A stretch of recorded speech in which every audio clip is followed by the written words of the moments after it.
You're listening to The Life Manual with your hosts Tom Payani and Emma Bradford, a practical guide giving you tips and tools to enjoy a happy, fulfilled and successful life.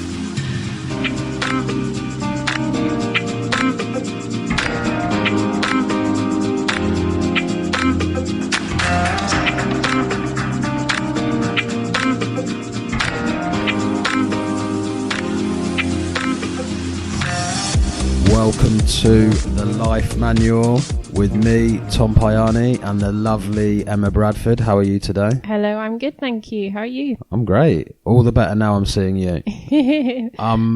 You've had a bit of an interesting weekend, haven't you? Yeah, it's been fantastic. I was involved in an event here in Barcelona where we were doing eye contact experiment. So yeah, that was super beautiful. So hundreds of people in a plaza here in Barcelona, connecting with each other simply through the use of eye contact.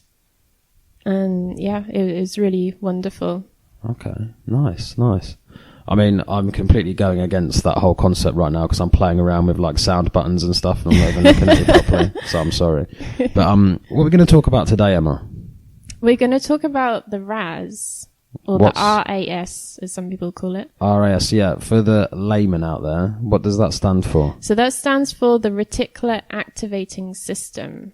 Okay. And that really doesn't make much sense either.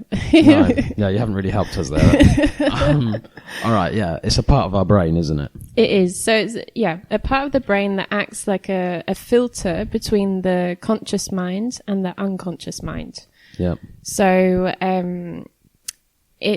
basically it helps us a lot with goal setting. So when we're setting goals, this is the part of the brain that helps us in that process, helps us to pay attention to the things that are important in achieving that goal. And it helps us to really filter our life experience and organize everything that's coming towards us. Yeah, I mean, that's like a useful way to look at it, as a filter, isn't it? Because the amount of colours and tastes and sounds and images and everything that's just coming right at us, stimulating us all day, every day. Yeah. We just wouldn't, our heads would explode, wouldn't they? If we had to process every single piece of information that we got. So that's like the RAS's job, isn't it? To filter that information for us. Yeah, it helps us. I mean, people say that we have 126 bits of information coming to us every single second. Yeah, that's quite a lot. So that's a lot of information. And as you said, if we were aware of every single thing, it would just be completely overwhelming. So we need something to filter out, something to help us manage all of the information so we can understand it. Yeah, I mean, a good example I've always thought of with this is maybe, I bought a new hat, and it's a certain type of hat. And I walk down the street and all of a sudden everyone else has that hat. Yeah. But before I had that hat, no one had it. And this is a sort of typical example, isn't it, of RAS in action. Yeah, so you haven't just started a trend. I thought I did as well. You're just noticing it because you've had that locked into your brain and now you're paying attention to that. Whereas before, you might have completely walked past someone who might have been wearing that hat. Yeah, and I think in terms of a sort of how RAS can help us in our daily lives and affect us positively, it can be a really important tool, can't it, for us to explore and look at. Yeah, exactly. I mean, as I said, it helps us with goal setting, helps us to pay attention to things, and it helps us to really manage all the information that's coming towards us. And it is important also to notice how it does its job, because it does delete things, it does generalize things, and it does distort things. So what we might understand as our life experience, the internal representation that we create through whatever situation we're in, it's important to understand that that's just our version of it.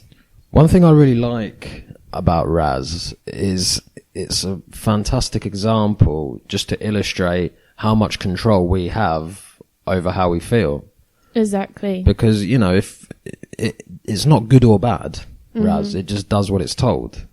And for me, that's really nice. because it means, hang on a minute, I can actually decide here how I feel. I can completely take control of this situation and manage this situation. And, you know, if my RAS is set up in such a way, if I've messed around with my RAS and set it up in a positive sense and to help me, then it can be super, super powerful. But also on the other side of that, it can really affect us negatively if we want it to. Yeah, exactly. Where we place our focus and tension grows, as some people say. I always use the phrase, the grass is greener where we water it. So where we're placing our focus and intention on that patch of grass, and we're feeding it positive thoughts or negative, that's what's going to grow. Yeah, I mean, you know, RAS will just show you things, whatever, you know, what X or Y things, to prove to you that they're true. Whether they're true or not, you've decided in your head you want X or Y to be true, and RAS will just look for information to support that belief, that limiting belief, or whatever type of belief that is. RAS will just do its best to try and support whatever mentality you've gone in with, if that makes sense. Yeah. I like to I mean, in my workshops, I like to describe it as like a dog chasing after the ball. So we're the one that has thrown the ball, given the information or given the belief or thought or whatever we've focused on, thrown the ball, and then the RAS runs to it, catches it, and brings back the evidence. So exactly, it's like a faithful servant. It just brings back the evidence to us. And if we're feeding ourselves a negative or unhelpful belief along the lines of I'm stupid or I'm fat or I'm ugly, then if we repeat that on a regular basis, then we'll continue to experience situations in our life that prove that true. And the RAS is just bringing that to our attention. Yeah, I mean, if you tell yourself you're not confident, then RAS is just going to pick out all not the there, isn't it? You know, it's going to Yeah. pick out, okay, so Tom said I'm not confident. All I'm going to look for is for those times where he evidenced that he's not, you know, but RAS isn't going to bother looking for all those times where Tom was super confident and really positive in his mentality and mindset and all these things, because it wasn't told to. Exactly. And this is where it can make a difference for us in a practical sense, isn't it? In, you know, in linked with NLP and things like this. Yeah, because it tends to delete things according to the belief system that we have. So we talked about last week how everyone has a different map of the world. Everyone has a different belief system that we look through. It's like we all have a different pair of glasses that we look through life and see life through those pair of glasses. And every single person experiences things differently. And according to our belief system, the RAS deletes everything that doesn't fit in with that belief system. So if we have the belief that, for example, people from a certain country are always rude, then if we go to that country and we meet nice people, we might not even be consciously aware of it.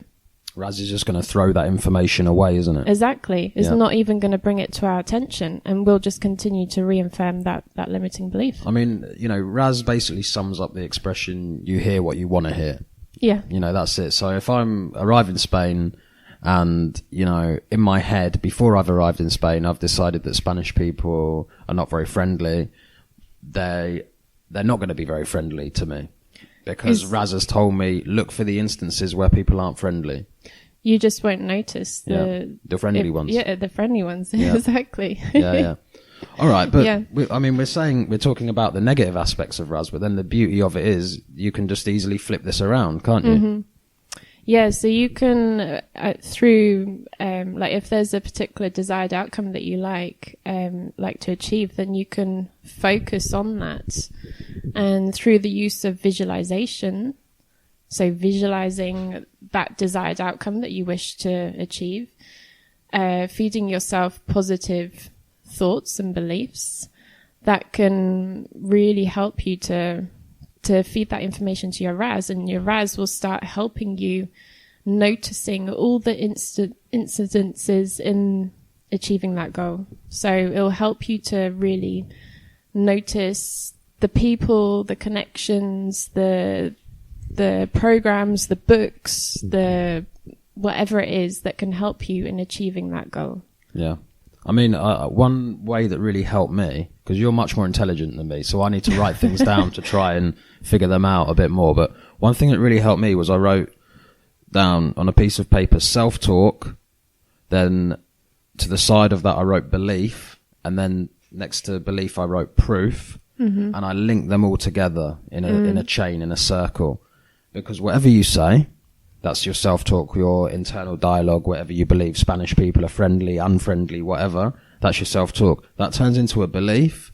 The belief then your Raz looks for proof, and then that proof feeds in to the self-talk even more. And it's just this vicious or unvicious circle, whichever way you're looking at it. But if you turn that circle into I'm confident, I'm happy, I'm successful, affirmations like this, then that self-talk turns into a belief, and your belief looks for proof of these great things, and that's when you can start making real change in your life, right?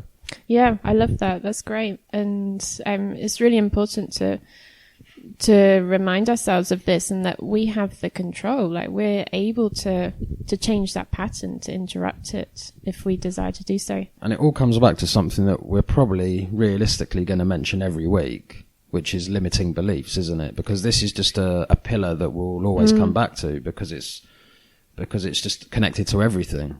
Yeah, limiting beliefs is probably one of the things I focus on the most when I'm working with clients one-on-one. And I mean, that's one of the things that we do the most in NLP, is removing those. So I'm sure we'll do many more episodes where we focus solely on limiting beliefs. Yeah, I mean, all right, well, let's try and get practical then. So how can we set our RAS up? What for these people who are like, well, first of all, I didn't even know what it was. I just thought Spanish people are unfriendly. How do we help these people set up their RAS and use it in a positive sense? What practical ways can they do that? Yeah, so I mean, if they have a desired outcome, if there's something they wish to achieve, if it's, for example, a new job, then noticing, okay, being clear what they want, exactly what they want, and then first of all, starting the visualization process, like noticing everything that would be in that movie scene when you have achieved it. So what will you see? What will you hear? What will you feel? All of those different things. And the more you focus on that and generate those feelings within, the more you're sending the message to your RAS, this is what I want to achieve. This is what I want to focus on. And then your RAS will start helping you in your day-to-day life with that. I mean, obviously you need to start taking steps, actionable steps in your day-to-day life as well to help with that. But yeah, like visualization skills is one of the key things that we use to feed information to the RAS. I think connected with goal setting as well, like writing, like putting down your goals onto paper. And when you're doing that, like engaging your senses, I'm your sight, you're looking at the words you've written, the feeling of this goal that you want to achieve and the excitement it gives you. Because I think from what I've read of RAS as well, your mind, your RAS can't really differentiate between something that's vividly imagined and reality. And I don't want to an extent, obviously, but it believes your messages that it sends you. So if you get excited and you get really positive about this goal that you're setting, there's not going to be a massive leap there from that until it actually and it being reality. Yeah. So the more you sort of really engage your senses when you're setting goals and trying to achieve those goals, the easier it's going to be for your RAS to kick into gear, if that makes sense. Yeah, absolutely. Okay. Yeah.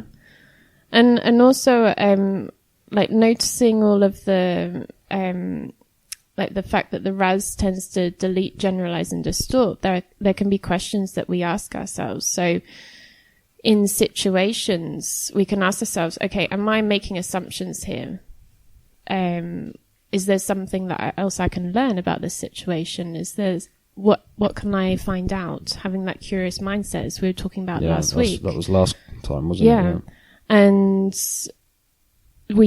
quite often with limiting beliefs, sometimes we can state limiting beliefs as if it's like that all the time. We make generalizations. So we say, oh, it's always like that. Oh, it's never like that.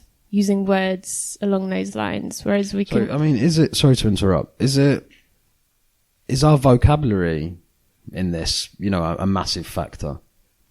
Yeah, so using positive words and phrases as well can be really helpful. So, affirmations. So rather than, and noticing the words that we use. I mean, we can do another episode where we look into this in more depth, but for an example, we can use I will or I can achieve XYZ rather than I'm going to try. I'm going to try and lose weight. There's a bit of doubt in there. Rather than I can or I will. Yeah, I've heard an example similar to this, but with should. You trying to avoid using should. Yeah. So instead of saying, I should do this, I should do that. Well, no, why should? You just say, I do it. I will do it. Exactly. Exactly. And it makes more of a difference than you think, I think, this vocabulary. Exactly. So you can question yourself and observe, like, how you're wording things. So, like, is that always true? Or is there anything else that I can I word in a slightly different way? Is it always like that? Or is it, is never really the right word to put in there? Yeah. And again, it's just creating these good habits of which again, we're going to like touch upon regularly, I think, of, self-awareness, so pulling yourself out of a situation. Hang on a minute. Why did I say that? Is that true? And this is like the start, isn't it? Self-awareness is the starting point for any sort of positive change, I think. Yeah, being aware and having that curiosity of, like, I wonder what else I can learn here. Yeah. Like, just observing, just noticing. That's the key. That's the starting point. And that ties in with the deletion. So the RAS tends to delete things. So we can ask ourselves, okay, in this situation, is there anything that I can notice here? Is there anything else that I'm missing? Because there's something the listeners can try right now, is that what they can do is they can just look around their surroundings. So wherever you are, just look around your surroundings, and I want you to notice everything that has the color green. So just notice. So wherever you are, whether you're outdoors or whether you're indoors, wherever you are, just notice everything that has the color green. And now what I'd like you to do is just to close your eyes if it's safe to do so. And now I want you to start listing all of the things that were a color blue. And with this, sometimes what we can notice is that when we had green in our focus, we were only looking for green things. And now I've just asked the question of what else was there, what was blue. And when we're focused on one thing, we can miss and delete everything else. Yeah. I mean, and this is really important, because the only time really your RAS could maybe have a problem getting your goal messages through is when your sort of belief system gets in the way. Isn't it? So, if you can translate, the color exercise you just did there for wanting to be more confident, you have to change. If you really don't feel confident, you have to change your belief system, and you have to accept that, it's within the realms of possibility that you can be confident. And that's the key. That's the point, isn't it? You have to go in there, and if there are limiting beliefs, you have to change them. And you have to accept that they can be changed. And that's the challenge, isn't it? The limiting beliefs, if we hold them unconsciously, then they will continue to show up in our life if we don't let go of them. I mean, in a practical sense, let's say someone wants to be more confident, is a good starting point something along the lines of, all right, I'm going to be confident in one situation today, like baby steps, breaking down these goals into smaller chunks. Is that a good way you can sort of slowly start to fight against these limited beliefs? Yeah, exactly. I mean, we can, like, finding one area. So if for example, it could be like, okay, I'm going to start feeling confident in the area of cooking, for example. And then you start practicing recipes and learning new techniques and skills, and that can boost your confidence in that area. Yeah. And starting off small. And obviously there's other ways to let go of the limiting beliefs as well, where we can challenge those. So yeah. All right. So just one last thing with Raz then. I think, because what we try and do is we try and keep things as practical as possible for people. So I want to give a little bit of homework for people tonight who are listening. Yeah, I know. You never thought you were going to get homework from us, but yeah, we're going to give you some homework. So, just to gain an experience with, practicing being aware of your Raz and setting your Raz up, with, positively, in a positive sense. I want you to, after you finish listening to this show, try saying the following you can do it now. Try saying the following 3 sentences to yourself. So this is number 1. I hope to enjoy my dinner tonight. But when you're saying this, you need to notice how you're actually thinking about this, your internal pictures, your voices, your feelings. So really get into the nuts and bolts of that sentence. Why are you going to enjoy it?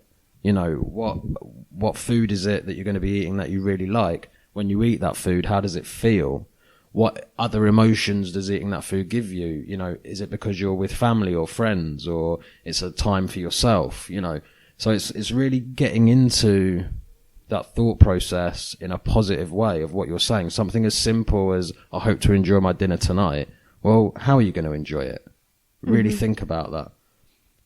Then second one, I want to enjoy my dinner tonight. That's different. Number 2, I want to enjoy my dinner tonight. How do you think about this? Your internal pictures, your voices, your feelings. What is different now with that one from the first question? And then the third sentence, I intend to enjoy my dinner tonight. Same thing. How are you going to think about this? Your internal pictures, your voices, your feelings. How is this different from the first 2 questions? So the first sentence 1, I hope to enjoy my dinner tonight. Question 2, I want to enjoy dinner tonight. Question 3, I intend to enjoy my dinner tonight. All right?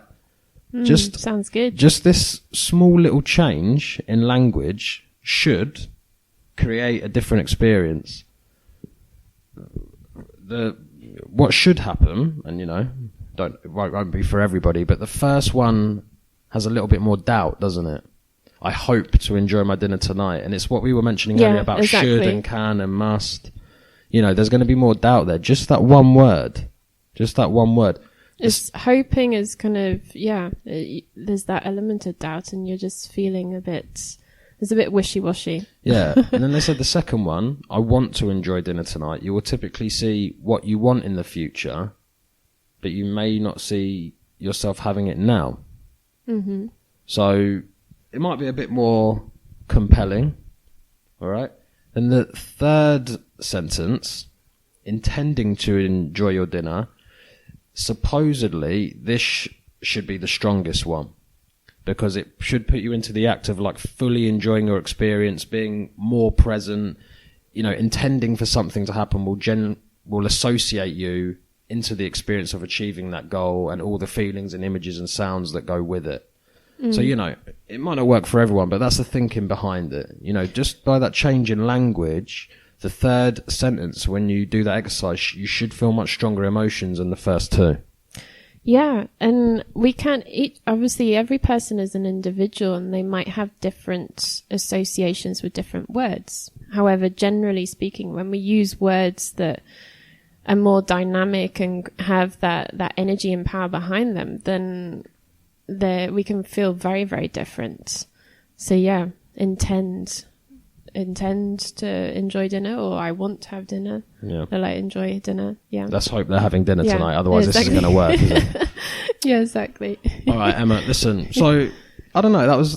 I like Raz. It's interesting for me, and I think it can be useful for people. The Raz is very useful, and we can use it to our advantage. It's something that we can, just by being aware of it and observing and being curious about how we're experiencing life, And through the use of visualizations when we're goal setting, we can really use it to our advantage and create the life that we want to experience. Excellent. And Emma, I know, I'm going to annoy you with this again, but if people want to find you, where can they find you?